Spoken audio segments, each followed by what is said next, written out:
학을 공부한 사람입니다. 학사과정, 학부, 석사과정, 박사과정 모두가 다 국제정치학, 외교학을 공부를 했고 또 마지막에는 중국 외교 관련 논문을 써가지고 서울대학교에서 정치학 박사를 받았습니다. 사실은 제가 그렇게 공무원으로 있으면서 주경야독으로 박사를 받았는데 그 이유는 간단했어요. 일단 빨리 학위를 받고 대학으로 어떻게 교수로 좀 옮겨가지고 마음 놓고 글도 쓰고 그때 뭐 유신 시절이니까 그때 70년대 80년대 뭐 유신이 끝난 뒤에 신공보후 시절 이럴 때는 사실 공무원들이 자기 이름으로 글을 쓸 수가 없었어요. 자기 이름으로 글도 쓰고 정약용 선생과 제가 같은 정가입니다만은 정약용 선생보다도 더 많은 좀 학문적 업적을 남기고 싶었던 나름대로 야심을 가지고 있던 사람이기 때문에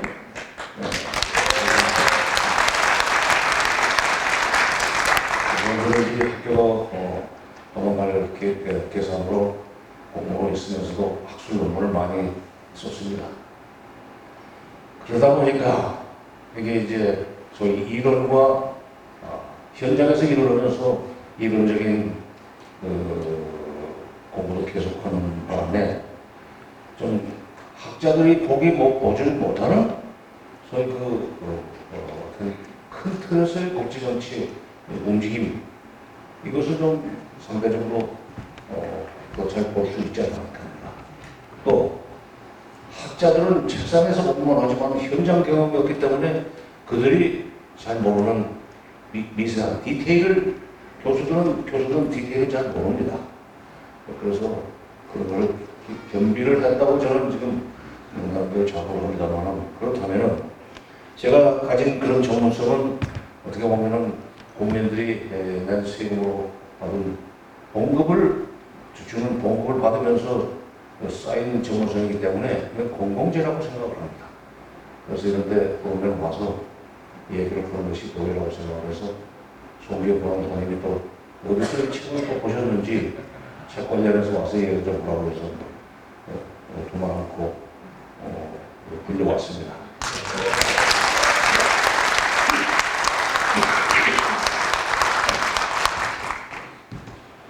제가 뭐 의미가 쓰여 있지만은 지금 국제정치의 판이 흔들리고 있습니다. 이미 지금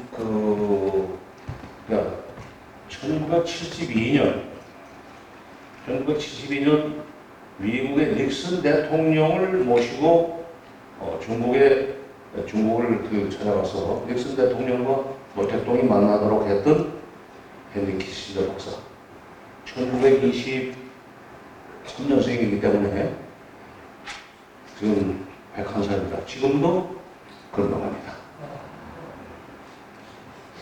산사만만.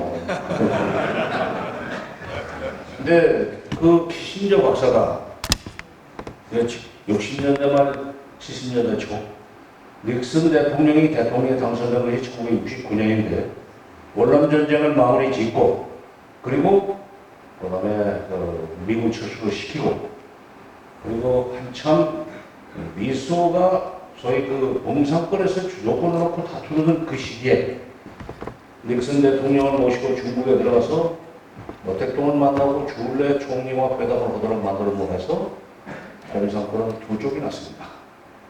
키신저라는 사람은 그런 지략가예요. 말하자면은 미국의 제갈공명이죠.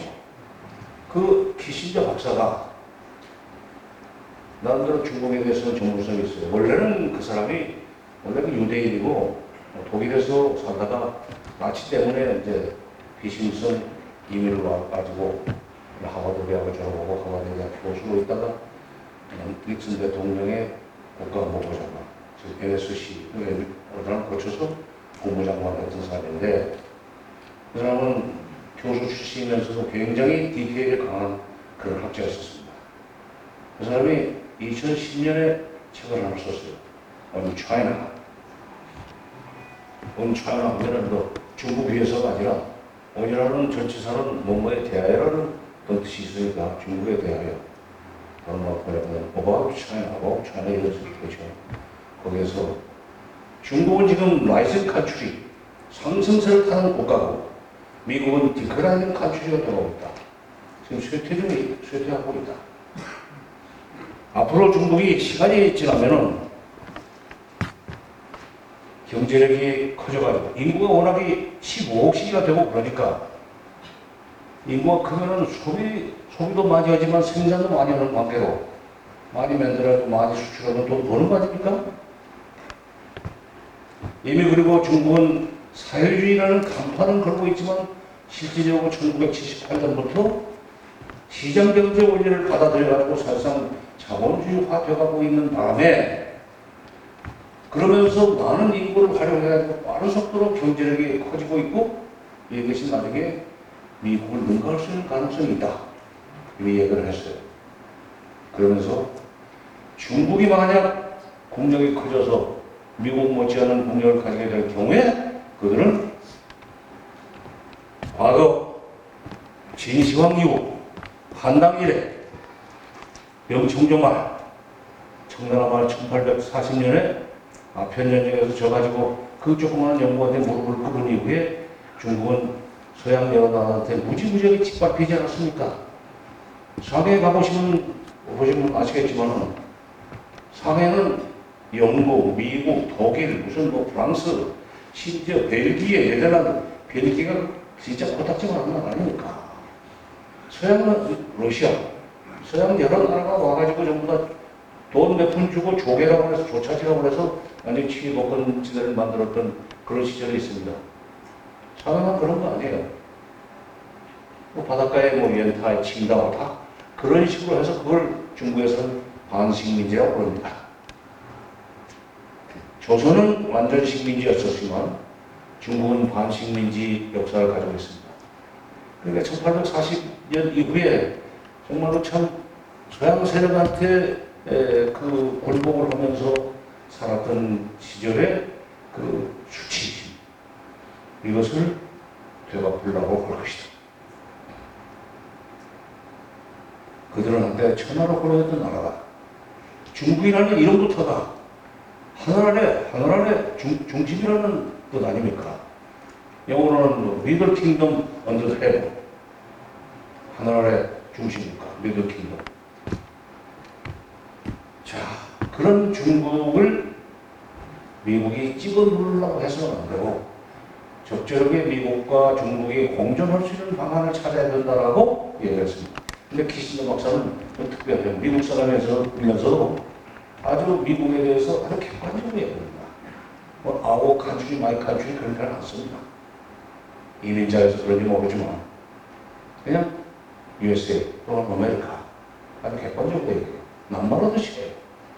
그렇기 때문에 그 문제를 보는 것 자체도 객관적이라고 볼 수 있죠. 미국 중심적으로 안 본다는 얘기예요. 지금도 미국 중심적으로 보는 학자들은 예를 들면 이제 대개 미국 유학을 보고 나면은 미국 중심적 그 사고틀 속에 갇혀버립니다. 국제정치학이라는 학문 자체가 이게 2차 대전 이후에 미국이 소위 USA라는 엠파이어, 미국이라는 제국을 전 세계를 좌지우지하는 그런 제국을 건설을 해서 운영하기 위한 일종의 국제 경영학입니다. 국제정치학이라는 게 별거 아니에요. 말하자면 제위에 미국이 있고 그 밑에 피라미드처럼 중간 보스도 쭉 세우고 맨 졸개들 밑에다 깔고 그런 식으로 그런 걸 이제 운영해 나가기 위해서 개발한 학문이 국제정치학이라고 합니다. 그러니까 국제정치학이라는 학문을 공부하면 아무래도 미국이 계속해서 천하로 활용할 수 있는 그런 그 상황을 유지시켜 나가기 위한 이론책이라고 볼 수 있는 거죠. 거기 딱 틀속에 들어가면 미국이 보고 싶어 하는 방향으로 보는 사람들이 대부분이에요. 그걸 깨기가 쉽지가 않습니다. 깨기가 쉽지 않습니다. 그리고 미국 사람들이 가지고 있는 편견이 있어요. 화이트, 백인이죠. 앵글로 섹슨 계통, AS, 프로테스탄트, 개신교, 와서 이것만이 세계를 지배할 수 있고 그들이 또 세계를 지배해야 이게 세계의 평화가 유지가 된다. 백인종만이 우수하고 황인종, 흑인종 이게 다 이건 열등한 민족들이에요. 그런 편견이 있습니다. 중국이 어떻게 이뤘어? 거기는 공산주의 아니야. 공산주의를 버리고 시장 경제를 원리를 받아들였다고 하지만 그건 완전한 자본주의가 아니면은 그건 발전하는데 한계가 있다 하는 식으로 딱 서는 거예요. 그러나 미국이 그렇게 중국이 발전하는 것을 싫어하기 때문에 시장 경제 원리 정도 가지고는 그야말로 완전한 자본주의보다는 경제 발전할 수 없다는 식으로 생각하고 싶지만 중국이 2010년에 일본을 제끼고 G2로 갔었습니다. 제일 부자가 지금 아니고 G2가 이제 두 번째 부자. 그때까지는 일본이 G2였었는데 일본을 제끼고 중국이 올라섰어요. 2010년에. 그때 올라섰을 때 중국의 GDP 총액과 미국의 GDP 총액을 대비해보면 미국 GDP 총액의 74%까지 미국이 치고 올라왔습니다. 근데 일본이 미국을 따라잡기 위해서 굉장히 경제적으로 노력을 많이 했을 때 미국이 일본을 찍어 누른 것은 일본이 미국 GDP 총액의 40%가 되기 전에 미리 알아서 여러 가지 무슨 무역에서 장벽을 싼다든지 이래가지고 더 이상 크지 못해서 찍어 눌렀어요. 또 달러 중심의 국제적 경제가 돌아가니까 국제 경제 달러 중심으로 돌아가니까 달러의 무슨 발행 액수라든지 물량이라든지 이런 걸 가지고 이 일본 경제가 더 이상 크지 못하도록 해서 중국이 그때부터 30년 정치 기간을 거쳤다는 겁니다. 일본은 미국한테 37%까지 접근했을 때, 미국 GDP에 37%까지 접근했을 때 들켜가지고 그때부터 찍어 누른 바람에 더 이상 크지 못했지만 그래도 2등을 했었습니다. 1등과 2등 차이의 관계를 그렇게 만들어놨어요. 어차피 일본은 미국 손아귀에 있었으니까 그렇게 했습니다. 그런데 미국 손아귀에 있지 않던 중국이 꼬작꼬작 뛰어 올라왔는데 중국이 그렇게까지 G2가 돼서 74%가 될 때까지 치고 올라오리라는 생각은 못했어요. 저건 더 이상 못 간다. 뛰어봤자 벼룩이 하는 식으로 우습게 봤습니다. 저건 사회주의야. 그건 공산주의야. 독재국가야. 전체주의 국가야. 발전 가능성은 없어. 하다가 말 거야. 2021년만 현재 어디까지 치고 올라오는? 숫자 틀렸습니다. 2010년에 중국의 GDP가 미국 GDP의 40%를 딱 넘었습니다.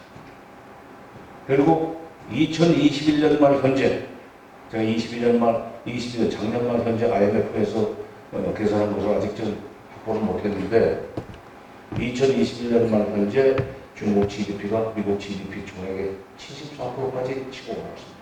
26%가 남았습니다. 이제. 한편 중국은 어떤 계획을 가지고 있는가?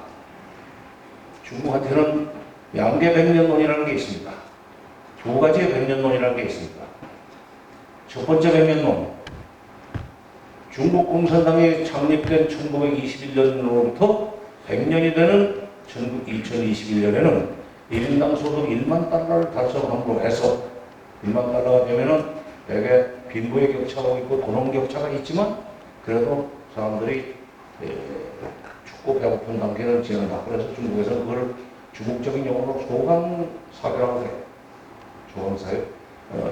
강유의 대동사에 나오는 표현입니다만 소강사회로 사회다.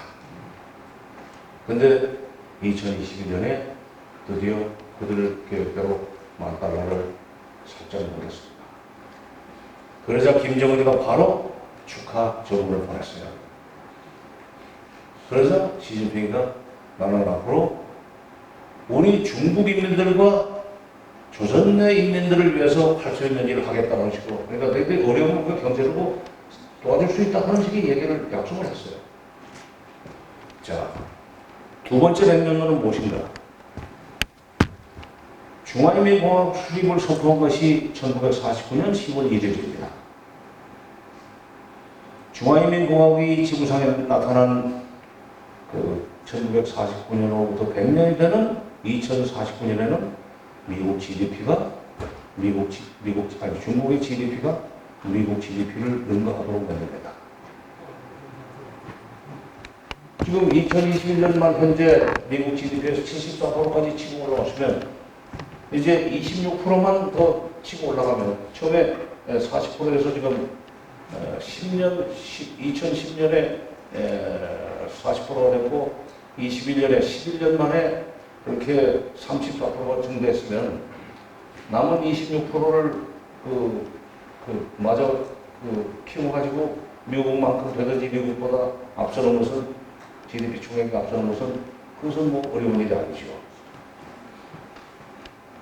그때까지는 미국을 2049년까지는 미국 GDP 총액을 늘어나겠다. 그러면 어떻게 됩니까? 부국강병이라는 말이 있습니다. 부국이 되면 반드시 군사대국이 됩니다. 그렇게 되면 이제 군사력을 지금도 계속 항공모를 건조하고 그래요.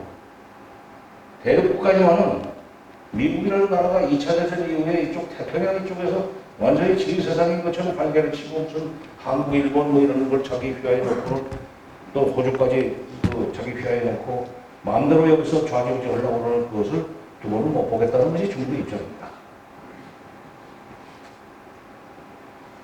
중국이 이렇게 하고 있습니다. 저는 그걸 중국에서는 독의 100년론을 얘기하면서 그게 미국을 따라잡는 것이 중국의 꿈이라고 해요.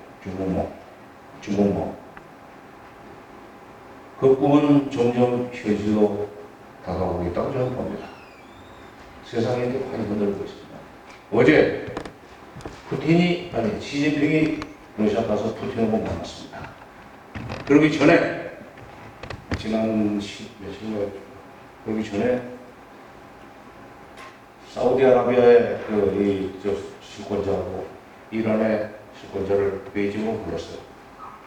두 나라는 이슬람권 내에서 하나는 이란은 시아파, 아주 과격하죠. 시아파의 맹주고, 그 다음에 사우디는 수니파의 소위 그 맹주인데, 그러니까 같은 이슬람교면서도 수니파와 시아파 사이의 갈등은 정말로 참 거의 불구대천의 원수처럼 지나는데 그걸 불러가지고 화해해라. 석유를 가장 많이 생산하는 중동의 두 나라의 뭐냐면 최고 권력자들 불러가지고 시진핑이 딱 앉혀놓고 화해해라. 앞으로 싸우지 마라. 그러면서 앞으로 석유를 사고 파는 데는 달러로만 장사를 하지 말고 중국에 유리하라고 해라. 오케이? 좋습니다. 그렇게 합시다. 요즘 미국 너무 꼴보기 싫어. 이렇게 됐어요. 물론 미국이 지금 무슨 기름으로만 중동 석유를 사다가 요즘 무슨 쉐일가스니 뭐 이걸 개발해가지고 그걸로 장사를 한다고 그러고 에너지를 그걸로 내온다고 하지만 어쨌건 석유 보국들이 앞으로 석유 장사를 하는데 유한하고 거래를 하겠다는 식으로 얘기를 하고 시진핑의 공고를 받아들여서 수니파와 시아파가 협조하기로 했어요. 그렇게 해서 중동 지역을 장악을 했습니다. 이 굉장히 국제정치적으로 큰 의미가 있습니다. 소위 석유는 바로 돈이고 석유는 바로 권력이에요. 그래서 정치고 오일 폴리틱스라는 말도 있었어요. 이게 60년대 말 70년대 초에 미국이 그걸 중동 지역을 장악을 하면서 오일 폴리틱스라는 말을 만들어가지고 이 석유의 수급 문제를 미국이 좌지우지해야만 국제정치가 좌지우지할 수 있다는 그런 이론이었었죠. 중국이 그렇게 해서 힘을 키워가고 있고, 그 다음에 러시아에 가서 푸틴을 만나가지고 이제 우크라이나 전쟁 좀 적절하게 마무리를 하는 게 어떠냐. 이게 참 그것 때문에 미국은 정치에도 직접 참전도 안 하면서 지 휘하에 있는 아들 보고 무기 대라는 소리만 하고 완전히 대리전인데 지금 사람만 죽어나가는데 이런 전쟁을 계속 할 거냐. 푸틴한테 이제 이거 적절하게 마무리하는 방안을 좀 연구해보자 그런 식으로 지금 시진핑이 돌아다니고 있습니다. 세상이 많이 흔들리고 있습니다. 근데 국제정치의 팔이 흔들리는 줄 모르고, 그러니까 전 지구적인 판세가 어떻게 돌아가는지 모르고, 요 자기 동네 사만 보면은 그건 안 보여요. 지금 윤석열 정부가 전체적으로 이렇게 미국이 기울면서 중국이 떠오르고 있는 것을 인정하고 싶지 않은 사람들이 주변에 다 있어요. 미국은 절대로 미국이 가라앉고 있다는 얘기를 안 합니다. 믿고 싶지가 않은 거예요. 인정하기 싫어요. 중국은 더 이상 발전할 수 없다는 것을 믿고 싶어요. 그리고 자기 집만 자꾸 걸어요. 근데 우리나라 대개 국제정치학자들이 그다음에 국사를 봤기 때문에 그런지 몰라도 해외 유학파 중에 미국에서 박사학위까지 받고 공부한 사람들은 미국이 보고 싶어하는 방향으로 보고 그것이 옳다고 얘기하는 것이 습관이 되어 있어요. 미국 박사들은 또 존중하지 않습니까? 그래서 뭐 대통령 주변에도 참고도 많이 들어가고 있죠. 봐야 될 것을 못 보게 하는 측면이 있어요. 자, 여기서 잠시 가까운 내역에 삼전도비 있죠. 그 비석에 의뢰를 하실 겁니다. 인조의 바로 앞에서 이름을 했던 바로 그 이복형인 광해군은 이제 인조 반정으로 쫓겨나는 바람에 묘호를 못 받고, 뭐 가령 무슨 종 이렇게 해야 되는데 그걸 못 받고 선조의 같은 아들이지만은 능양군이었던 인조한테 쫓겨나고 결국 군으로 전락을 해서 제주도 가서 19년인가 귀양사를 하다가 죽었는데 임금 15년 하고, 광해군은 임진왜란을 겪으면서 바로 선조의 아들 아니에요. 광해군이 임진왜란을 겪고 난 뒤에 이 동북아시아의 질서, 유럽까지는 모르고 동북아시아의 질서에 대해서 눈여겨보기 시작한 거예요.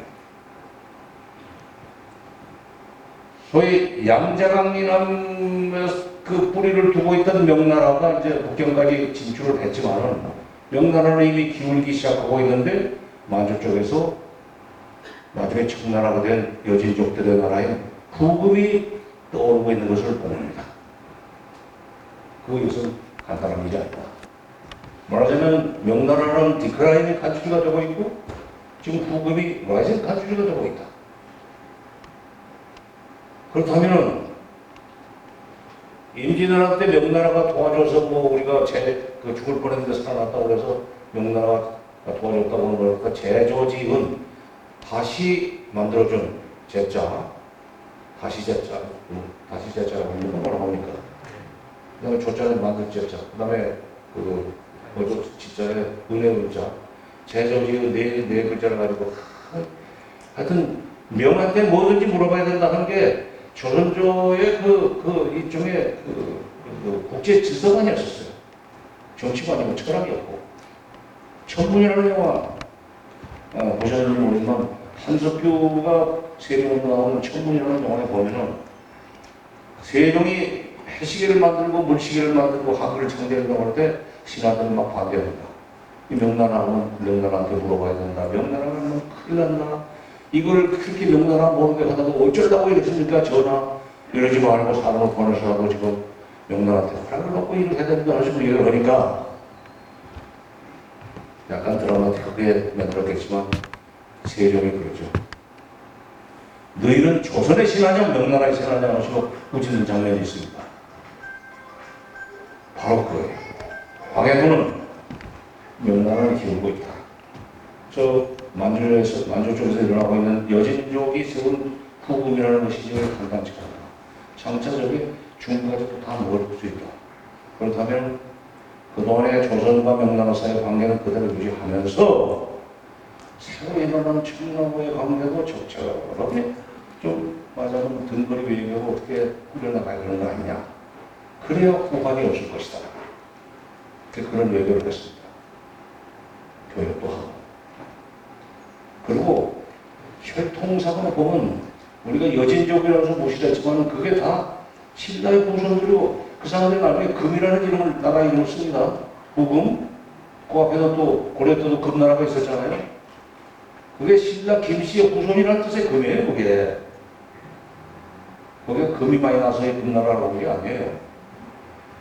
신라가 이제 고려한테 망하고 그 김씨들이 북쪽으로 올라가서 세운 나라들이 고려 때 그 금나라고 그 다음에 또 나중에 부금이고 그것이 나중에 만장을 넘어서 청나라까지 이제 세우는데 말하자면 명나라와 장차 청나라들 부금 사이의 그 관계를 적절하게 유지하면서 근거리 외교를 하던 상황에서 당시에 소위 그 대신들은 완전히 친명 사대주의자들만 있었습니다.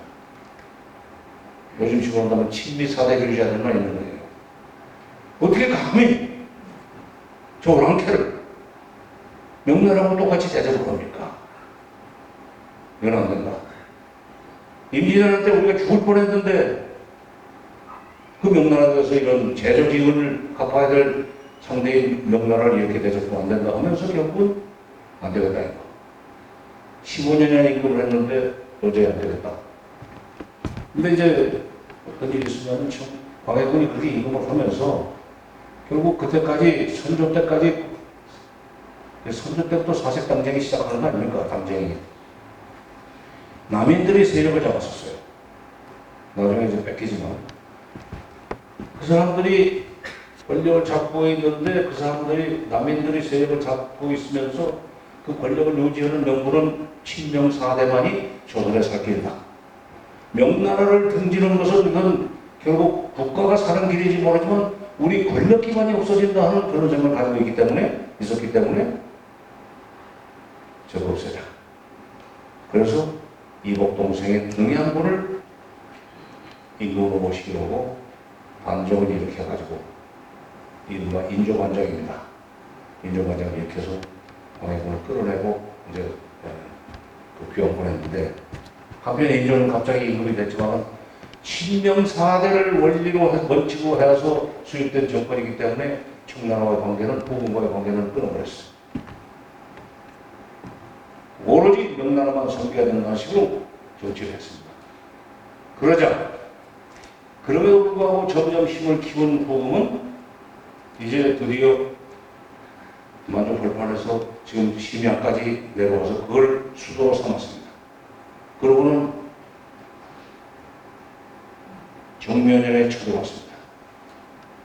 쳐들어와가지고 너희들 왜 우리를 무시하냐? 명나라만 나라냐? 우리하고도 형제관계로 지내자. 잘 지내자. 그때 전쟁이 졌습니다. 인조반정이 왜 조선이 일어나는 아무 대비 없이 친명 사대만 그러니까 친명 반청만 외치고 있었기 때문에 그 준비가 없었어요.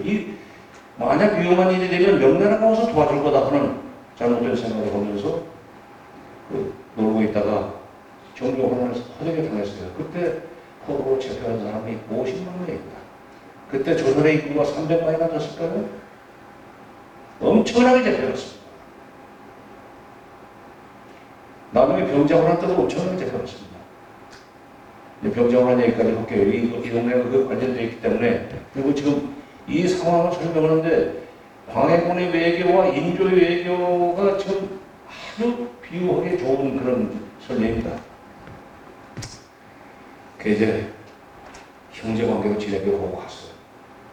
그리고 이제 졌으니까 소위 이 전쟁에서 지면은 다 내놔야 되는 거 아닙니까? 앞으로 뭘 조공을 바치기로 하고 형제지만 그리고 이제 전쟁에 졌으니까 포로로 잡아왔죠. 잡아와서 또 팔아먹었어요. 완전히 노예로 끌려간 겁니다.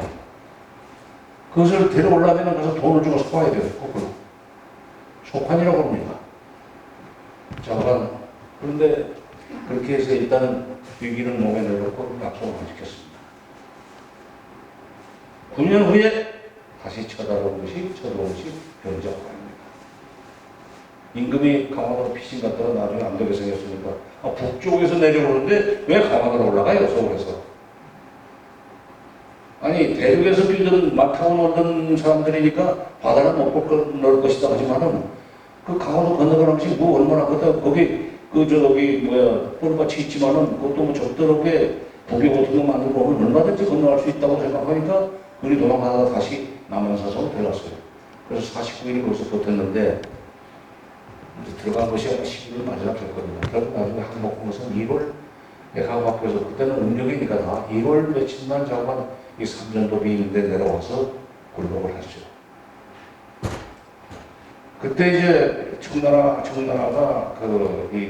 완전히 이제 전쟁에서 인종한테 항복을 받으면서 이제는 형제 관계가 아니라 군신 관계로 해야 됩니다. 군신 관계로서의 항복을 할 때는 계단을 9계단을 쌓고 청태종이 와서 이제 올라앉아 있으면 그 밑에 인조는 죄인이라는 뜻으로 맨발로 요 드라마에 보면 뭐 무슨 이 신발도 다 신고 그 갓도 신고 무슨 입을 그 관복도 다 입었는데 죄인이기 때문에 머리 풀어야 됩니다. 옛날에 그 부모가 돌아가시면 죄인이라고 해서 머리 풀지 않았어요. 그러면 이제 새끼 기르는 거고 하루